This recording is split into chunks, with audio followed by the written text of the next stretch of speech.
오늘 이 자리에 참석한 여러분들에게 좋은 것으로 풍성하게 채워주시는 줄로 믿으시기 바랍니다. 지난주 토요일 날에 시골에 다녀왔습니다. 그리고 지난 수요일에는 우리 강사번이 아버님께서 하나님의 부름을 받아 이제 이 땅에서 모든 삶의 짐을 내려놓고 영원한 안식의 나라 천국에 입성하셨는데, 그 장례식장을 다녀오면서 이 들녘을 바라보니까 지난 봄부터 수고한 그 결실의 열매들이 아름답게 맺어진 것을 볼 수가 있었습니다. 자, 그것을 바라보면서 과연 나는 하나님 앞에 서게 되면 나는 무엇을 내놓을 수 있을까? 라는 그런 생각을 하면서 남은 시간 더욱더 충성하면서 주님을 위해 살아야겠다라는 그런 생각을 하면서 또 다짐을 하는 그런 시간이 가졌습니다. 예수님께서 말씀하시기를 마태복음 9장 37절과 38절에 보니까 제자들에게 이르시되 추수할 것은 많되 일꾼이 적으니 그러므로 추수하는 주인에게 청하여 추수할 일꾼들을 보내주소서 하라 하시니라 말씀하고 있습니다. 이제 여러분들은 모든 사람, 믿지 아니하는 사람도 그렇게 지금은 말세다라 얘기를 합니다. 이 말세를 당하고 온갖 환락이 판을 치며 쾌락의 나락에 빠져 죽어가며 심판의 날이 가까운 이때에 하나님의 나라의 일꾼이 부족하다라는 것. 오늘 이 지역에 많은 사람들이 있습니다. 그럼에도 불구하고 이 많은 사람들을 구원하시기 위해서 우리 교회는 일꾼이 너무나도 부족하다라는 것.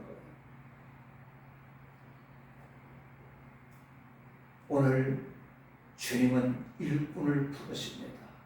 이사야 6장 8절에 보니까는 내가 또 주의 목소리를 들으니 주께서 이르시되 내가 누구를 보내며 누가 우리를 위하여 갈고 하시니 그때 내가 이르되 내가 여기 있나이다 나를 보내소서. 하나님이 일꾼을 찾으실 때에 이사야 선지자가 응답하는 내용의 말씀입니다. 사랑하는 성도 여러분, 우리 모두 이 마지막 말씀을 당한 이때에 하나님의 추수꾼이 되시기를 바랍니다. 하나님의 일꾼이 되시기를 바랍니다. 여러분에게 주어진 사업, 직장 모든 것이 매우 중요합니다. 그러나 하나님의 일은 더 중요한 것을 깨닫고 하나님의 착하고 충성된 일꾼이 되시기를 주님의 이름으로 축원합니다. 아멘. 자, 우리 예수님이 가시는 곳에는요, 남녀노소를 막론하고 수많은 사람들이 인상인에 따라다녔습니다. 자, 그들 중에는 병을 고치려고 오는 사람도 있었고 예수님이 행하시는 기적을 구경하라고 오는 사람도 있었고 또 때로는 예수님의 가르치는 것이 지금까지 들었던 바리새인이나 서기관과 같지 않았기 때문에 그 가르침을 들으려고 오는 사람들도 있습니다. 자, 그런데 그 많은 사람들 중에는 진실로 영생과 구원에 대하여 알고자 하여 예수님께 질문을 하는 사람도 있었지만 일부지만 예수님을 책잡으려고 하는 무리들도 있었다라는 겁니다. 교회도 마찬가지 은혜 받기를 원하는 사람도 있습니다. 병 고치기를 원하는 사람도 있습니다. 하늘나라의 신령한 복 받기를 원하는 사람도 있습니다. 그러나 어떤 사람들이 때로는 설교를 책잡으려고 교회를 책잡으려고 오는 사람도 있다라는 겁니다. 오늘 본문의 말씀은요, 예수님께 찾아온 간원과 예수님과의 대화 내용입니다. 그러면 많은 사람들이 예수님께 한 질문은 어떤 것이었을까요? 그리고 예수님은 그 질문에 대하여 어떤 말씀을 통해서 그들에게 전해주었고 또 이 시간에 우리에게 이 어떤 말씀을 통해서 우리에게 은혜를 주시는가 이 시간 한번 생각해 보고자 합니다. 오늘 첫 번째 말씀은요, 구원에 대한 질문이에요. 오늘 26절 말씀하니까 그런즉 누가 구원을 얻을 수 있나이까? 라는 질문을 합니다. 사람들에게 가장 시급한 문제는 무엇입니까? 구원 문제예요. 배고픈 사람들에게 가장 시급한 문제는 무엇입니까? 먹는 문제입니다.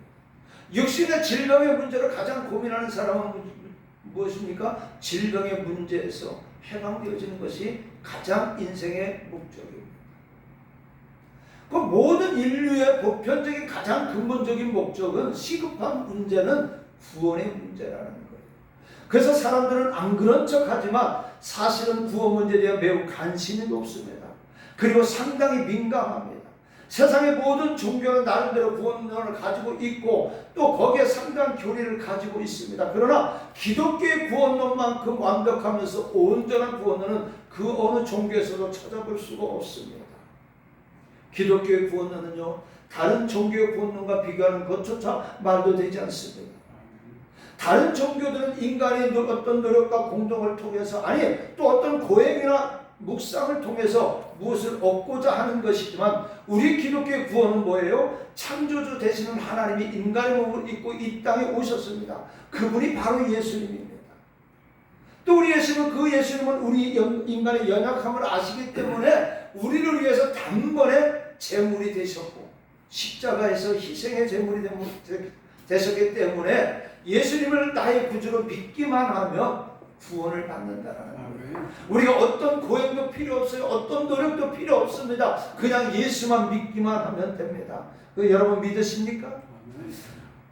우리 사모님 장례식장에 가니까 사모님 얼굴이 확 폈어요. 근데 실은 전주까지 굉장히 얼굴에 근심이 가득 찼었어요. 그때 하시는 말씀이 그래요. 아버님이 웃으면서 돌아가셨다라는 거예요. 얼마나 웃었는지 이가 보일 정도로 웃으셨다라는 거예요. 이 말은 무엇일까요?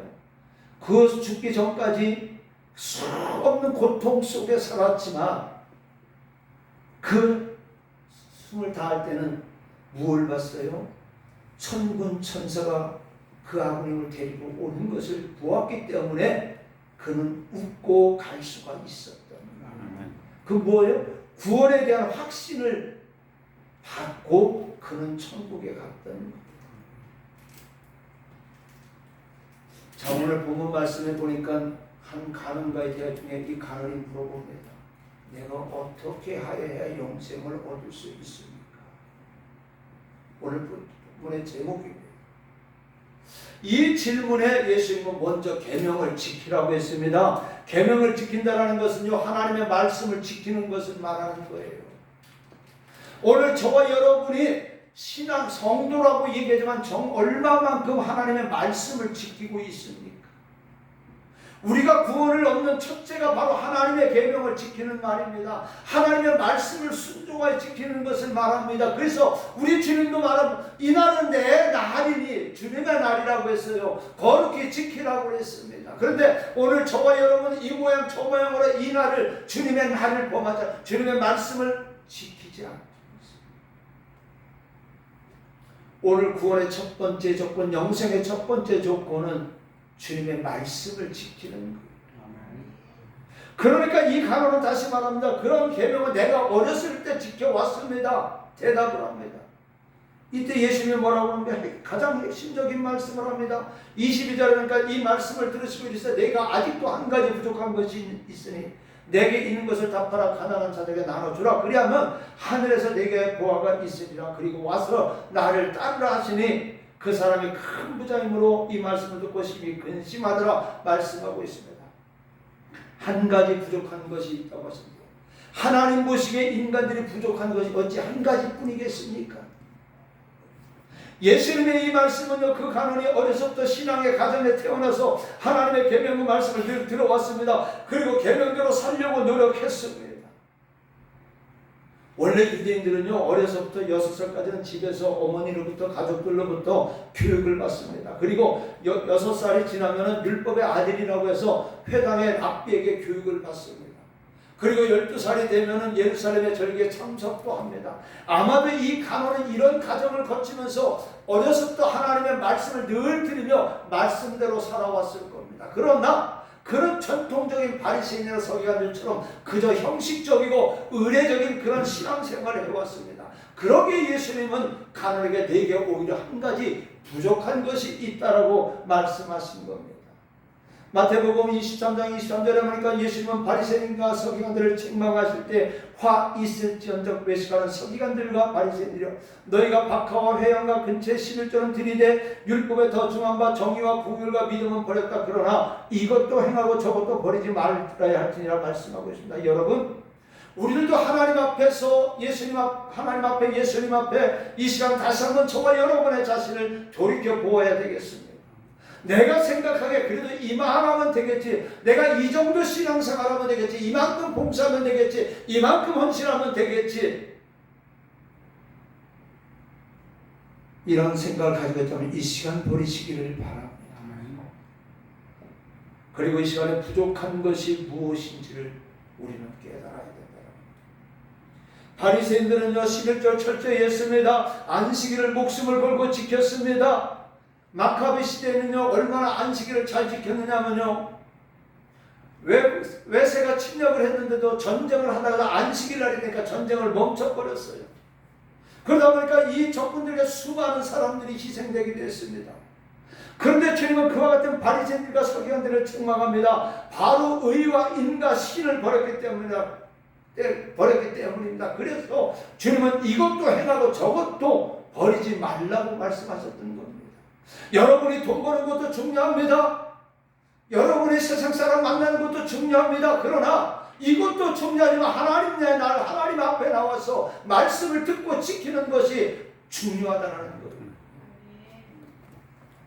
내가 너희에게 이르노니 너희 의가 서기관과 바리새인들보다 낫지 않으면 결코 천국에 들어가지 못한다라고 마태복음 5장 20절에 말씀하고 있습니다.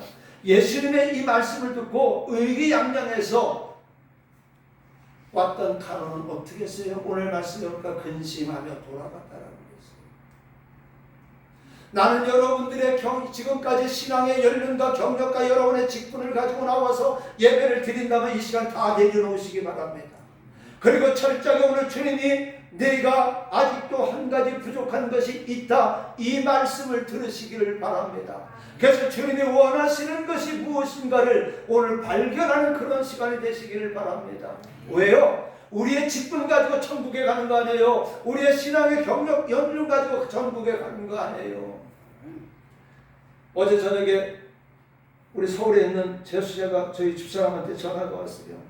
서로가 저 통화가 잘 있겠지 하다 보니까 통화를 안 했는데 굉장히 아프고, 또 보니까는 그 집에 이제 사돈 어른이 아프니까는 병원에 왔다 갔다 하니까 이제 아마 우리 동생 집에 지금 거하시는 것 같아요. 그런데 그 본가가 예수를 안 믿으니까는 어제 이렇게 대충 들어보니까 그런 것 같아요. 요번 명절 때는 안 오면 안 되겠냐, 그럼 오지 말라고 그랬어요. 오지 말라고 그러더라고요. 그리고 뭐냐, 그 어머니 구원받게 하기 위해서 지금 열심히 자기 집에 있는 동안에는 전도하고 있다라는 거예요. 그래서 천국 가서 구원받아야 될 거 아니냐고, 결론이 그 얘기예요. 형제들이 모여 있는 것도 중요하지만 한 영혼이 구원받는 게 더 중요하다는 거예요. 그래서 명절 끝나면 바로 금요일 날 또 지금 병원에 계시는데 수요일에 퇴원을 한대요. 그래서 그럼 집에서 이제 모시고 있다가 또 병원에 이제 모시고 간다고 이제 그렇게 하다 보니까 그러면 부담감 갖지 말고 오지 마요. 형제들이 모이는 것도 중요합니다. 그러나 한 영혼 구원시키는 것이 더 중요합니다. 오늘 저와 여러분이 평생을 예수를 믿다가 천국까지 못하고 지옥 가면 어떻게 하겠습니까? 억울하지 않아요?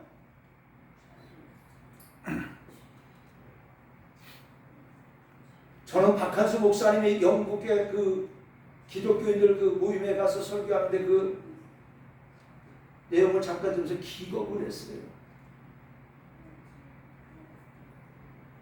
과연 천국에 갈 수 있는 사람이 몇 사람이 되겠느냐고 한번 던지라는 거예요. 박한수 목사님도 그래요. 나도 내가 천국에 들어갈 수 있는가 보장을 못한다라는 거예요. 그러니까 뭐 어떻게 해요? 열심히 하나님의 말씀에 순종하고 그 계명을 지키며 살아가야 되겠다는 거예요. 하나님이 원하시는 것이 무엇인가를. 박한수 목사님 말씀도 결론인 거 뭐예요? 직분과 경력을 자랑하지 말라는 거예요. 내가 지금 나는 하나님의 말씀에 목숨 걸고 바치고 있는, 지키고 있는. 주님은 우리를 위해서 목숨을 바쳐서 십자가에 못 박히면서 우리에게 구원을 주셨는데 우리는 이 구원을 지키기 위해서 얼마만큼 노력하고 수고했느냐 이 말이에요. 오늘 이 강은은요, 구원의 문제도 영생의 문제도 무엇 때문에 포기했습니까? 재물 때문에 포기했어요. 여러분, 명예 때문에 포기하지 마시기 바랍니다. 권력 때문에 포기하지 마시기 바랍니다. 인정 때문에 포기하지 마시기 바랍니다. 재물 때문에 구원의 문제, 영생의 문제 포기하지 말기를 주님의 이름으로 부탁을 드리겠습니다. 그런데 이 모습을 본 예수님은 말합니다. 24절에 예수께서 그를 보시고 이르시되 재물이 있는 자는 하나님의 나라에 들어가기가 얼마나 어려운지 낙타가 바늘기로 들어가는 것이 부자가 하나님의 나라에 들어가는 것보다 쉬우니라, 이렇게 말씀합니다. 근데 이때 듣던 많은 사람들이 가는데 그러면 누가 구원을 얻을 수 있습니까? 이렇게 질문합니다. 이때 예수님의 말씀대로 하려면 아무도 구원을 받을 사람이 없다라는 말입니다. 낙타가 어떻게 바늘기로 들어갈 수가 있겠어요? 불가능하다라는 거예요. 그럼 오늘도 율법 때문에 구원받지 못했지만 오늘 예수님이 십자가에 못 박혀 우리 또 구원받지 못하는데 그럼 어떻게 해야 구원받을 수 있습니까? 그때 예수님이 말씀합니다. 무릇 사람이 할 수 없는 것은 하나님이 할 수 있다. 우리 한번 따라해 봅시다. 사람이 할 수 없는 것을 하나님이 할 수 없는 것을 하나님은 하실 수 있느니라. 하나님은 할 수 있느니라. 아멘. 아멘. 할렐루야. 우리는 할 수 없어요. 하나님이 할 수 있어요. 이 자리를 채울 수 있는 것은 우리의 인정받고 할 수 있는 거 아니에요. 하나님이 하셔야 되는 거예요. 그래서 우리는 기도할 때 하나님이 저 사람의 마음을 감동시켜 달라고 그렇게 기도해야 되는 겁니다. 구원은요, 내가 무엇을 잘해서 무슨 공로를 세워서 얻는 것이 아닙니다. 전적으로 하나님의 은혜로 얻는 것입니다. 그러기에 우리가 아무리 노력하고 수고한다 할지라도 그것 가지고는 구원받을 수 있는 것이 아닙니다. 다만 하나님의 은혜로 우리의 구세주 되시는 주님을 믿는 믿음으로 되어지는 겁니다.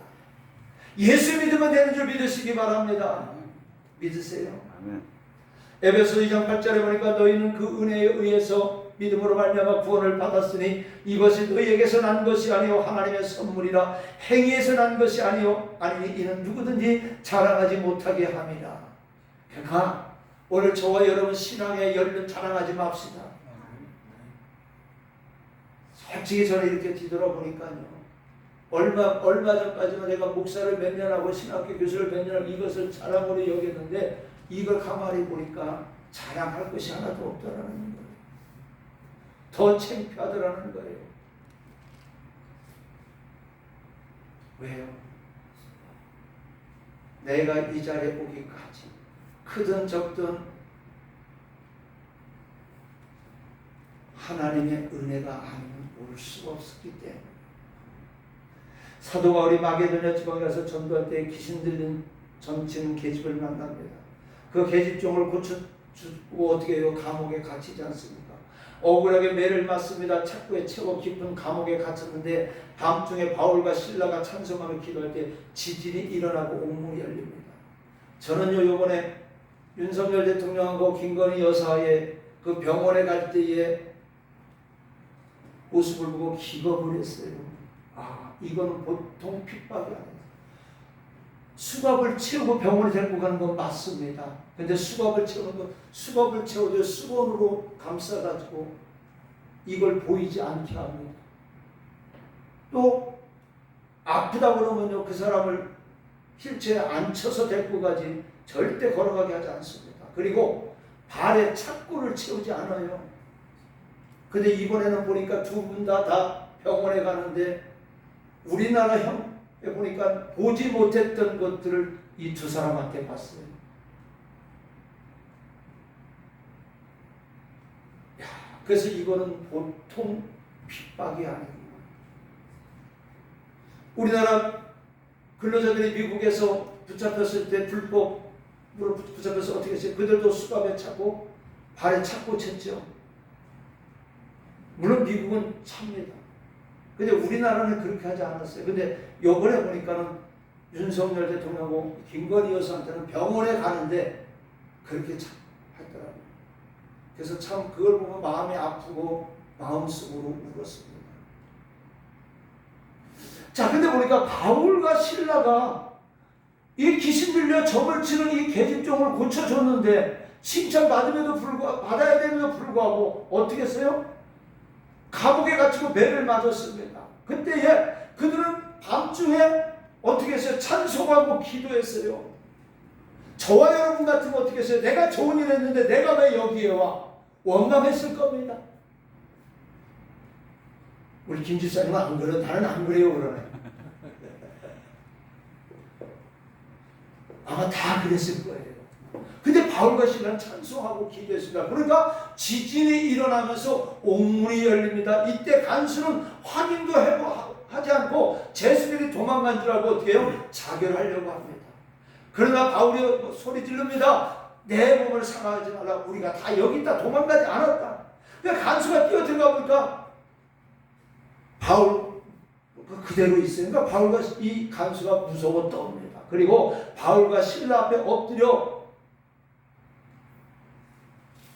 얘기를 합니다. 선생님, 어찌하여 어떻게 하면 내가 구원을 얻으리까?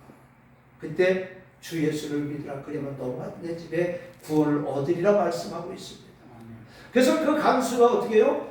바울과 실라를 자기의 집으로 데리고 가서 치료해주고 대접하고 그 가족이 예수를 믿어서 가족이 구원을 얻었습니다.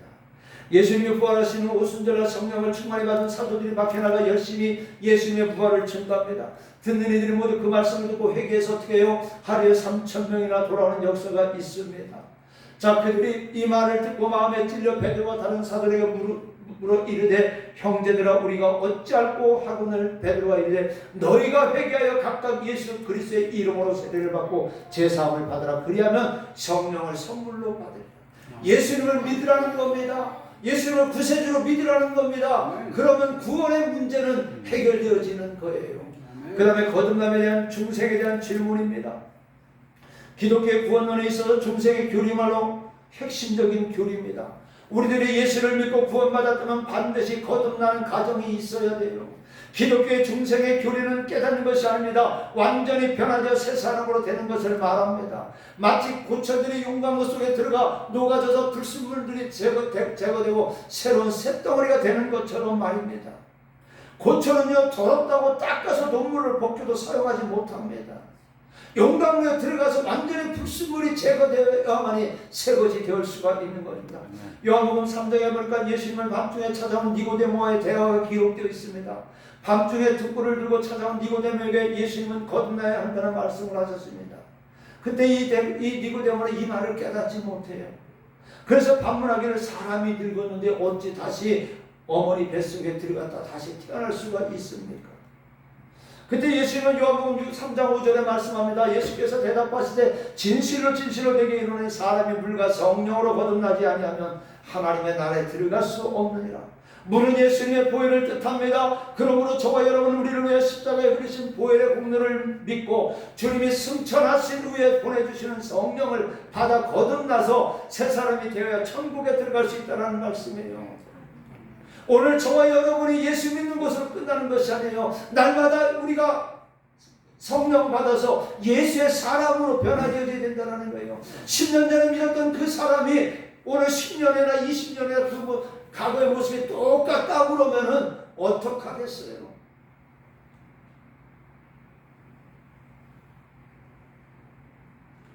우리는 그 모습을 가지고는 천국에 들어갈 수가 없어요. 우리가 예수를 믿으면 우리의 삶이, 우리의 생활이, 우리의 패턴이 바뀌어야 된다는 겁니다. 사랑하는 성도 여러분, 저와 여러분은 과연 물과 성령으로 거듭났습니까? 중생의 체험이 있습니까? 누가 뭐라고 해도 지금 내 속에는 성령의 역사하고 계셔야 됩니다. 그리고 주님의 보혈이 흐르고 있다고 당당하게 말할 수 있습니까? 말할 수 있어야 된다는 겁니다.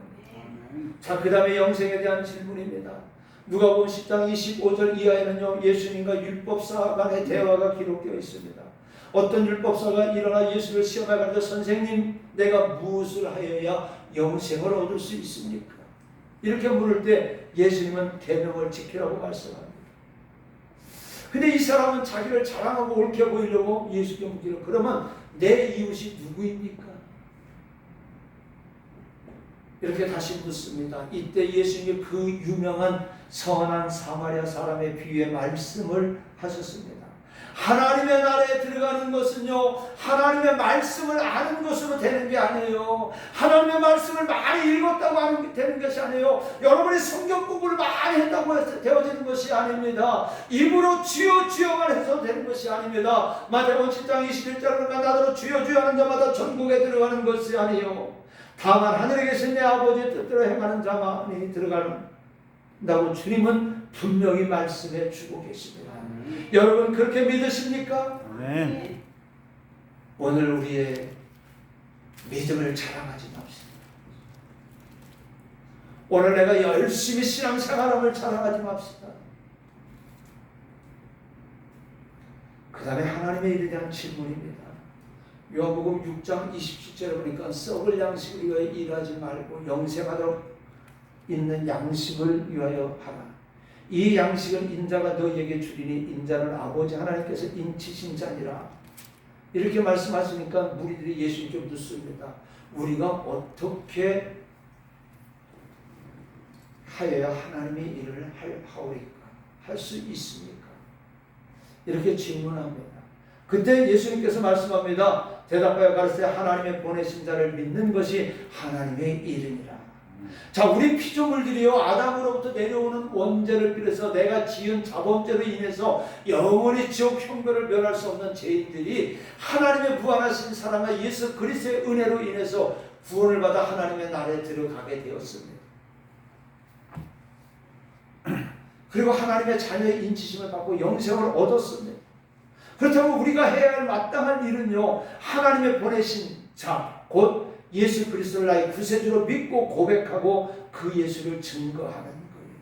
그러니까 오늘 저와 여러분이 믿고 고백하는 것으로 끝나는 것이 아니라 그 다음 나가서 증거해야 되는 거예요. 이거 증거하지 않으면, 전도하지 않으면요, 이거는 저와 여러분들 하나님의 일 안 하는 거예요. 우리 회개합시다. 그냥 믿고 자리고 그냥 이 자리에 있는 것으로 만족하는 것이 아니라 마지막 증거하는, 이 일을 하지 않는 것도 바로 하나님의 일을 하지 않는 것입니다. 초대교회 사도들과 성도들은 어떻게 했어요? 성령을 받다 보니까 무서워서 떨고 숨어있던 자들이 이제 나가서 예수를 증거합니다. 그리고 순교를 합니다. 우리나라도 일제의 압박시대는 신사참배를 거부하면서 예수를 증거하다가 순교하신 주의 종들과 성도들이 얼마나 많이 있습니까? 우리 주기철 목사님 같은 경우는 모르세요. 그 사모님께서 한 번만 머리 숙이라고 한다. 그럼 나 살려준다고 그랬을 때 그럼 그냥 가세요. 무슨 말이에요? 죽으라는 거예요. 순교하라고 그랬던 거예요. 그래서 우리가 잘 아는 것처럼 주기철 목사님이 서쪽 하늘 붉은 노을 이 찬양 부르면서 그 길을, 순교길을 가셨던 거예요. 해방 후 좌우익의 소용돌이 속에 유교 남침 이후 공산체제에서 신앙과 믿음을 지키다가 순교하신 분들이 얼마나 많습니까? 근데 오늘 저와 여러분들 한번 뒤돌아봅시다.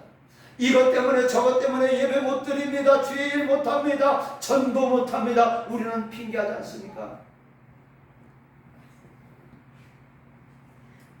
여러분 주의처럼 말씀드려요. 주의를 한번 온전히 지켜보죠. 자꾸 우리 한국교회가 대형교화되다 보니까 1부, 2부, 3부, 4부 하다 보니까 주의를 온전히 드리는 예배 패턴이 바뀌어졌어요. 가끔 그런 생각을 해요. 주일은요, 전날 자정부터 주일날 밤까지가 온전히 주일인데 우리는 어떻게 합니까? 그냥 일주일에 한 번 아니 두 번 예배 드리는 것으로 나 다 드렸다고 이렇게 뭘 따라가요? 자꾸 우리는 천주교의 간단한 예배를 따라가요.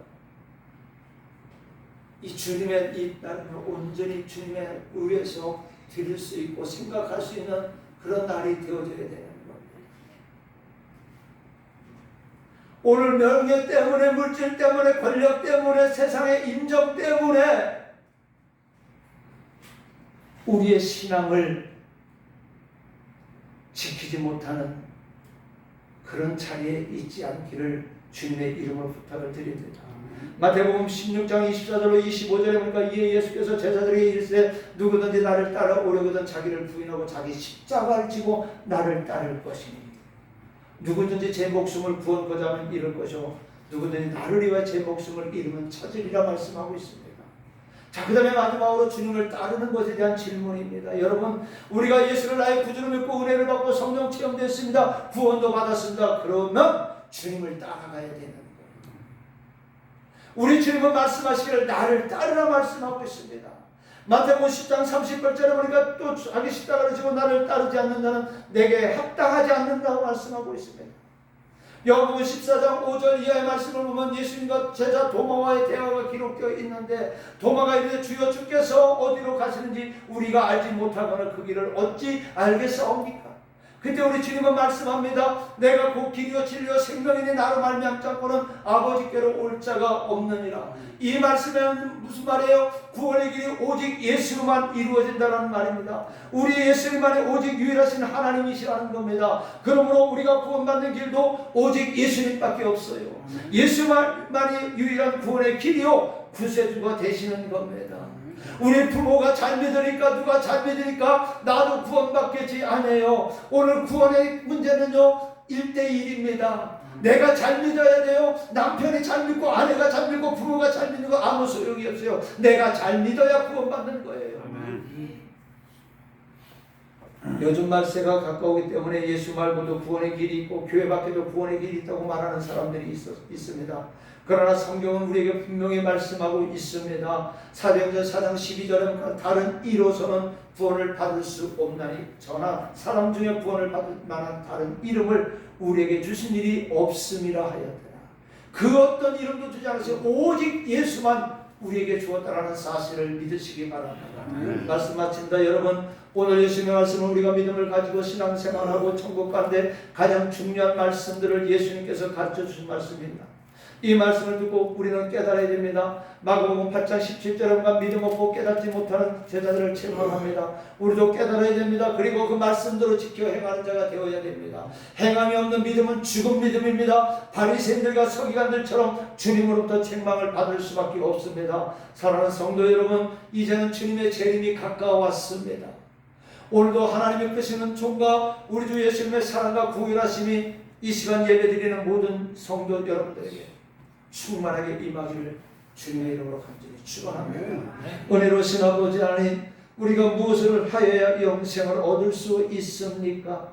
이 질문 속에 우리는 많은 생각을 합니다. 오직 예수밖에는 아버지 우리에게 구원을 주신 이가 없고 아버지 예수 외에는 우리에게 영생을 주신 이가 없음을 다시 한번 깨닫고 아버지 하나님 우리가 말씀을 지켜 행하고 아버지 우리의 삶이 변화되게 하여 주시고 온전히 예수님만 따라가며 주님의 일을 하기에 아버지 부족함이 없도록 은혜 내려 주시옵소서. 아버지 세상의 일을 돈 버는 일, 사람을 만나는 일, 아버지 명예를 얻는 일에는 우리가 최선을 다했지만 우리가 주님을 만나고 주님의 일 아버지 하는 일에는 게을렀습니다. 이제 회개하오니 이제는 아버지 세상 일 못지않게 하나님의 일도 최선을 다할 수 있는 귀한 믿음 허락하여 주시고 하나님의 약속된 영원한 생명의 유업을 받는 우리가 되게 하여 주시옵소서. 예수님의 이름으로 감사하며 기도하옵나이다. 아멘.